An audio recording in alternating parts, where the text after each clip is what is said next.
नमस्कार, आप देख रहे हैं आवाज़ इंडिया। मैं हूं आपके साथ अंजनी मिश्रा। आज के दिन भारतीय संसद में सियासी सरगर्मी जारी रहेगी। वक्फ संशोधन विधेयक पर गठित जेपीसी की रिपोर्ट जैसे ही राज्यसभा में पेश की गई, विपक्षी दलों ने जोरदार हंगामा किया, जिससे सदन की कार्रवाई बाधित हो गई।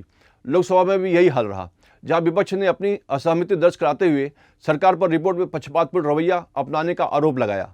इसके साथ ही सरकार ने इनकम टैक्स बिल को भी आज सदन में पेश करने वाली है। इस लिहाज से आज का दिन संसद के लिए बेहद अहम होने वाला है। भाजपा सरकार का कहना है कि वक्फ संशोधन विधेयक देश की कानूनी व्यवस्था को और पारदर्शी बनाने के लिए लाया गया है।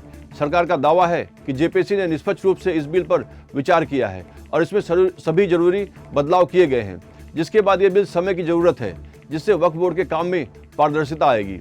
विपक्षी दलों, खासकर कांग्रेस, टीएमसी और लेफ्ट पार्टियों ने इस रिपोर्ट को पक्षपातपूर्ण करार दिया। विपक्ष का आरोप है कि इस रिपोर्ट में उनके असहमति वाले नोट्स को शामिल नहीं किया गया, जो संसदीय परंपराओं के खिलाफ है। उनका कहना है कि सरकार वक्फ बोर्डों को कमजोर करने और अल्पसंख्यकों के अधिकारों को कुचलने की कोशिश कर रही है। राजनीतिक जानकारों का मानना है कि विपक्ष इस मुद्दे को आगामी चुनाव से पहले बड़ा बनाना चाहता है। संसद में हंगामा करके विपक्ष यह दिखाने की कोशिश कर रहा है कि सरकार अल्पसंख्यक विरोधी नीतियां अपना रही है। वहीं भाजपा अपने रुख पर अडिग है और इसे कानूनी प्रक्रिया का हिस्सा बता रही है। क्या यह बिल असंवैधानिक है? विपक्ष इस रिपोर्ट को असंवैधानिक कह रहा है, लेकिन कानूनी विशेषज्ञों का मानना है कि जब तक सुप्रीम कोर्ट इस पर कोई टिप्पणी नहीं करता, तब तक इसे असंवैधानिक करार नहीं दिया जा सकता। हाँ, अगर विपक्ष के आरोप सही हैं और रिपोर्ट में उनके डिसेंट नोट को जानबूझकर हटाया गया है, तो यह संसदीय परंपराओं का उल्लंघन माना जा सकता है। वक्फ बोर्डों का सीधा संबंध देश के मुस्लिम समुदाय से है, इसलिए इस बिल के जरिए भाजपा और विपक्ष दोनों अपना अपना वोट बैंक साधने की कोशिश कर रहे हैं। भाजपा इसे पारदर्शिता की दिशा में उठाया गया कदम बता रही है, जबकि विपक्ष इसे मुस्लिम विरोधी एजेंडा करार दे रहा है। यह विवाद आने वाले राज्यों के चुनाव की राजनीतिक रणनीति तय कर सकता है।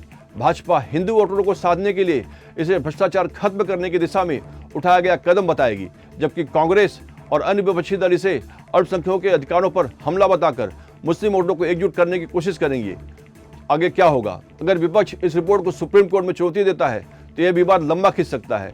इस मुद्दे पर संसद में लगातार हंगामा हो सकता है, जिससे बजट सत्र भी प्रभावित हो सकता है। अगले कुछ दिनों में यह मुद्दा मीडिया और राजनीतिक बहस में छाया रहेगा। भाजपा इसे सुधारवादी कदम बताएगी, जबकि विपक्ष इसे अल्पसंख्यक विरोधी करार देगा। इस खबर और मुद्दे पर आपकी क्या राय है? क्या वक्फ बिल में संशोधन की जरूरत है या फिर सभी इस पर राजनीति कर रहे हैं? इस तरह की अपडेटेड खबर के लिए हमारे चैनल को शेयर और सब्सक्राइब करना नहीं भूलें।